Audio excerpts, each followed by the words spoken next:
Gli servo anche il maestro Raimondo Rubio alla batteria, alle percussioni.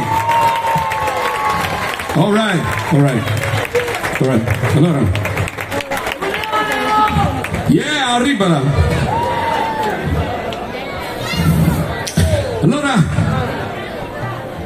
il maestro Raimondo si cimenterà adesso nel suono della percussione, per l'esattezza la darbuca, e ci farà anche sentire un pochettino. Sì, arrivano tutti, oggi suoniamo tutti in mezzo a crase.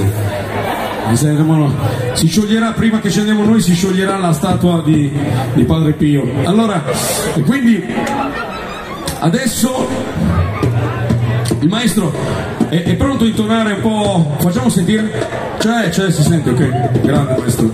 Allora, era circa il 2000, spesso succedeva di bucare lo spettacolo perché si rompeva una corda, succedeva qualcosa. Allora a un certo punto, una volta presi a sfottere un po' quello che era il movimento d'allora del latinoamericano, speravamo finisse lì, invece ce lo siamo portati fino ad oggi il latinoamericano.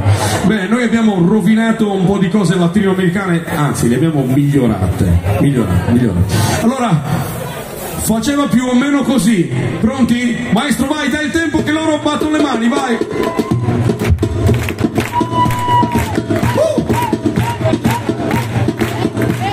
Ce n'erano un paio, ma io mi ricordo giusto queste, tipo questa.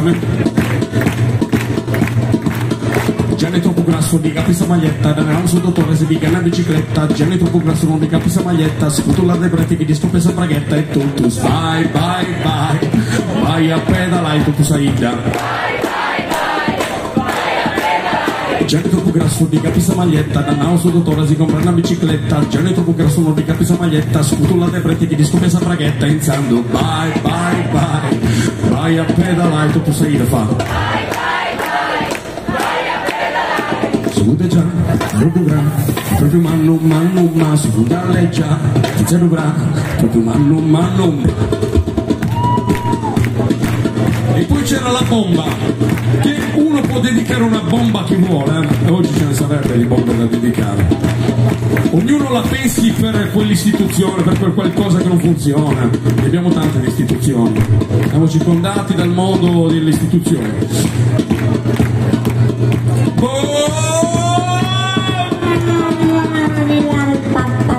Va! Così calido una bomba,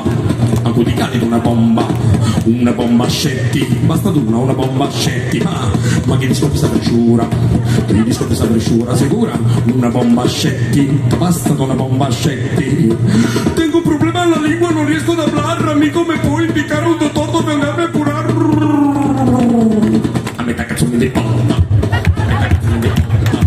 ma pigati un taxi,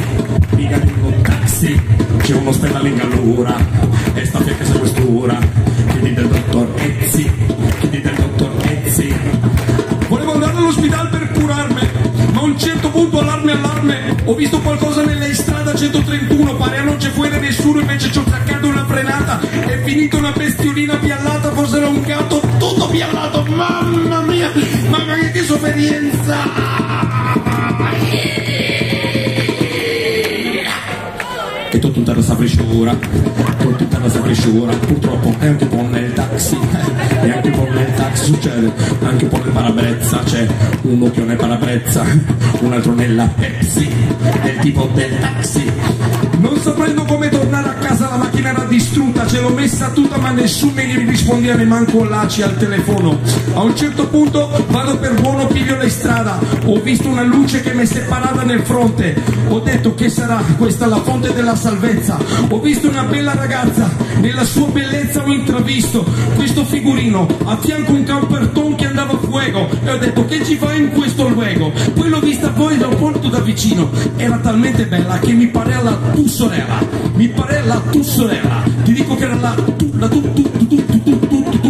sorella, e può essere che quella che a fianco al coperton e quella non è se bugiardon, poi già a fianco al coperton, quella è la tua sorella.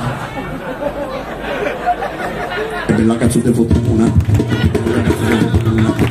una sorella sexy, una sorella sexy, la conosci quest'ora, la conosco in allura, tua sorella è sexy, beh, tua sorella è sexy. E poi a un certo punto entrava un Ricky Martin e faceva più o meno così, guarda, questa la sanno, piano piano. Il bambino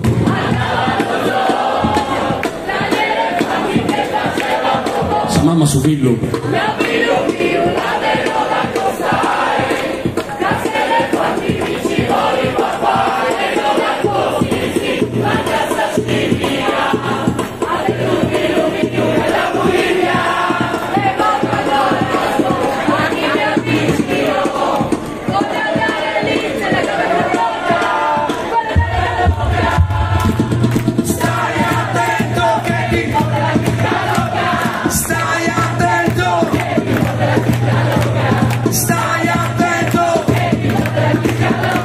Stai attento che il batterista si blocca.